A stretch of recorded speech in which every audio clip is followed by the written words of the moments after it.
आज की क्लास में हम बात करने वाले हैं all accounting vouchers of tally. कहने का मतलब ये है कि टैली के अंदर कौन कौन से बाउचर्स का यूज़ किया जाता है ट्रांजैक्शन करने के लिए। आज हम उस पर बात करेंगे। तो ये सेकंड यूनिट का टॉपिक है जो मैं आपको आज बताने जा रहा हूँ। इसको कवर करेंगे आज की क्लास में हम। तो सबसे पहले मैं आपको ये बता दूँ अकाउंटिंग बाउचर्स होते क्या है।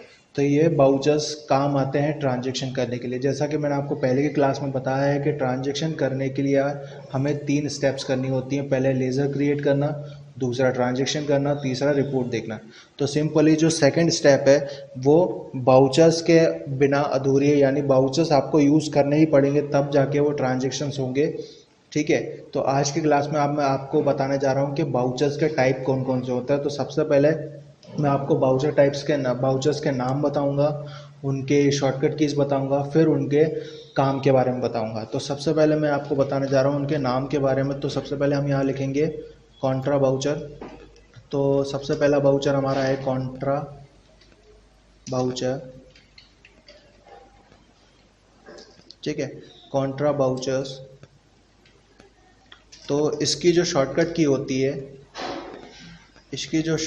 होती है वो कुछ ये होती है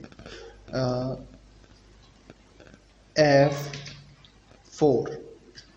ठीक है, F4 कॉन्ट्रा बाउचर की शॉर्टकट की होती है। इसका यूज़ किया जाता है केवल और केवल सिर्फ बैंक ट्रांजैक्शन के लिए, जैसे बैंक में पैसा डिपॉजिट करना, बैंक से पैसा निकालना, बैंक में कैश विड्रॉ करना।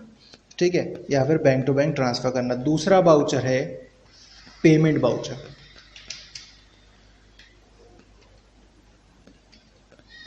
ठीक है, दूसरा बाउचर है पेमेंट बाउचर। इसकी शॉर्टकट की होती है F5। ठीक है, इस बाउचर का यूज़ किया जाता है पेमेंट करने के लिए। तो पेमेंट करने के लिए बाउचर का यूज़ किया जाता है, जैसे कि फॉर एग्जांपल हम मान लेते हैं कि मनीष को 2000 रुपये देने हैं। तो आप किस बाउचर से दोगे? तो मनीष को दिए जाएंगे 2000 रुपये पेमेंट बाउचर से। ठीक है, और तीसरा बाउचर है हमारा रिसिप्ट बाउचर।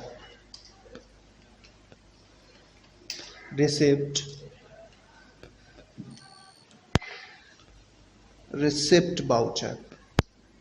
ठीक है, यहाँ पे आ जाएगा रिसिप्ट बाउचर। इसकी शॉर्टकट की होती है F6। यानी कि जितने भी पैसा रिसीव करने के ट्रांजैक्शन होते हैं, जैसे कि मनीष से पैसा आया या फिर मनीष से पैसा लिया, तो वो रिसिप्ट बाउचर के द्वारा होगा। ठीक है, फिर उसके बाद नेक्स्ट आता है जनरल बाउचर। तो जनरल बाउचर की जो शॉर्टकट की होती है वो है F7 जनरल बाउचर।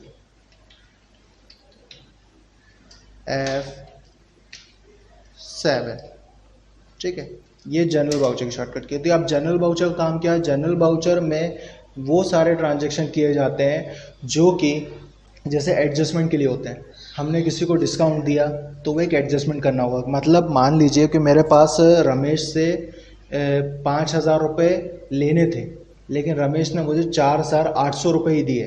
तो 200 रुपये वो मुझसे डिस्काउंट मांगने लगा, और मैंने यदि उसको डिस्काउंट दे दिया तो वो जो ट्रांजैक्शन होगा डिस्काउंट अलाउ करने का, वो जनरल बाउचर के द्वारा होगा। ठीक है, यदि आप रिसीव करते हो तो रिसीव भी इससे ही होगा। ठीक है, डिस्काउंट रिसीव करते हो तो। और नेक्स्ट हमारा बाउचर है सेल्स बाउचर। तो यहाँ पे हम लिखने वाला हूँ मैं सेल्स बाउचर। ये सबसे ज़्यादा यूज़ करने वाला बाउचर है, क्योंकि बेसिकली बिजनेस में परचेस और सेल ज़्यादा की जाती है। तो सेल्स बाउचर एक तरह का इनवॉइस बाउचर भी यूज़ कर सकते हो आप। इसको एज अ इनवॉइस भी यूज़ कर सकते हो, एज अ बाउचर भी यूज़ कर सकते हो। इनवॉइस का मतलब होता है बिल बनाना, और बाउचर का मतलब होता है एंट्री करना। यानी कि बाउचर में आपको सिर्फ डेबिट और क्रेडिट दिखाई देगा, जबकि इनवॉइस में आपको पूरी डिटेल मिलेगी, पार्टी अकाउंट नेम। ठीक है, आप उसमें नेम ऑफ आइटम लिख सकते हो, बहुत सारी चीज़ें लिख सकते हो। उसके बाद नेक्स्ट बाउचर है हमारा purchase voucher. Sales voucher sales के लिए यूज़ होता है, परचेस बाउचर परचेस के लिए यूज़ होगा। ठीक है, तो परचेस बाउचर का सिर्फ काम है परचेस करना, तो आप इससे सिर्फ परचेस ही कर सकते हो। इसकी शॉर्टकट की होती है F9। ठीक है, F9 इसकी शॉर्टकट की रहेगी। उसके बाद जो नेक्स्ट बाउचर होते हैं हमारे, वो एक एडजस्टमेंट करने के लिए होते हैं। कहने का मतलब ये है कि यदि आपने परचेस किया है तो आप परचेस रिटर्न कैसे करोगे। तो जैसे मैंने मान लीजिए मैंने पहले सेल्स वाउचर लिख दिया तो, और मैंने सेल किया माल को उधार में या क्या कैश में, यदि किसी ने मुझे माल वापस लौटा दिया तो मैं वापस कैसे लूँगा, तो उसको लूँगा सेल्स रिटर्न बाउचर से। तो सेल्स रिटर्न बाउचर यानी कि क्रेडिट नोट बाउचर, तो उसको हम यहाँ लिखेंगे, सेल्स रिटर्न को बोलते हैं क्रेडिट नोट, ठीक है, credit note voucher, credit note voucher, ठीक है। इसकी शॉर्टकट की होती है कंट्रोल के साथ F8, ठीक है, ये क्रेडिट नोट बाउचर कहलाता है। तो कंट्रोल के साथ F8, ठीक। यदि अगर मैंने माल उधार में किसी से बेचा, किसी से खरीदा, या फिर मैं उसको कैश में मैंने खरीदा और मैं उसको रिटर्न करना चाह रहा हूँ, तो वो रिटर्न कैसे करूँगा, तो वो रिटर्न करने के लिए होता है यहाँ पर डेबिट नोट। तो इसको बोलते हैं डेबिट नोट, यानी कि परचेस रिटर्न, ठीक है। यदि आप टैली में काम कर रहे हो तो इसको आपको यहाँ पर डेबिट नोट ही बोलना होगा, क्योंकि यहाँ पर ये डेबिट नोट के नाम से ही जाना जाता है। लेकिन अगर आपसे कोई बोलता है कि आपको परचेस रिटर्न करना है तो भी डेबिट नोट ही किया जाएगा, या डेबिट नोट करना है तब भी परचेस रिटर्न ही होगा, मतलब कि दोनों का मतलब सेम ही है, ठीक है। उसके बाद मैं आपको बता रहा हूँ एक और बाउचर है जो कि रहेगा अपना रिवर्सिंग जर्नल। रिवर्सिंग जर्नल का काम ये होता है, ये एक एडजस्टमेंट बाउचर होता है।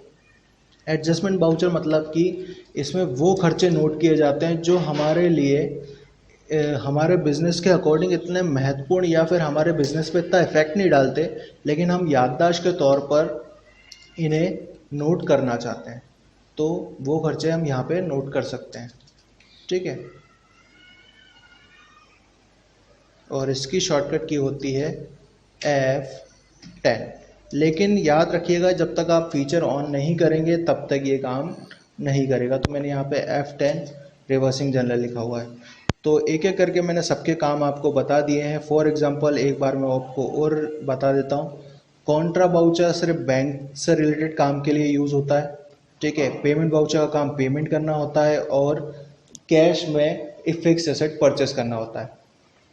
दूसरा है रिसिप्ट बाउचर, इसका काम होता है कैश रिसीव करना, और दूसरा इसका काम होता है फिक्स एसेट को कैश में सेल करना, ठीक है। उसके बाद जर्नल बाउचर, ये एडजस्टमेंट एंट्रियों के लिए यूज़ होता है। तो जर्नल बाउचर में एडजस्टमेंट एंट्री कौन कौन सी की जा सकती हैं, वो सारी एंट्रियाँ की जा सकती हैं जो एडजस्टमेंट के लिए होती हैं। फॉर एग्जांपल हम जैसे मान लीजिए कि मुझे डिस्काउंट रिसीव करना है, डिस्काउंट अलाउ करना है, बैड डेब्ट्स हो गए, ठीक है। बैड डेब्ट्स मतलब आपका पैसा डूब जाना, सेल्स का काम है सेल्स करना, क्रेडिट नोट का काम है सेल्स रिटर्न करना, ठीक है। परचेस का काम है परचेस करना, और डेबिट नोट का काम है परचेस रिटर्न करना। रिवर्सिंग जर्नल में उन खर्चों को नोट किया जाता है जो हमारे बिजनेस के अकॉर्डिंग छोटे मोटे होते हैं और एक्सेप्शन केस में किए जाते हैं, लेकिन हम उन्हें याददाश्त के तौर पर रखते हैं, ठीक है, रिवर्सिंग जर्नल में। और इनका इफेक्ट ना तो बैलेंस शीट पे दिखाई देता, ना ही आपको प्रॉफिट एंड लॉस पे दिखाई देगा। ये दिखाई देगा आपको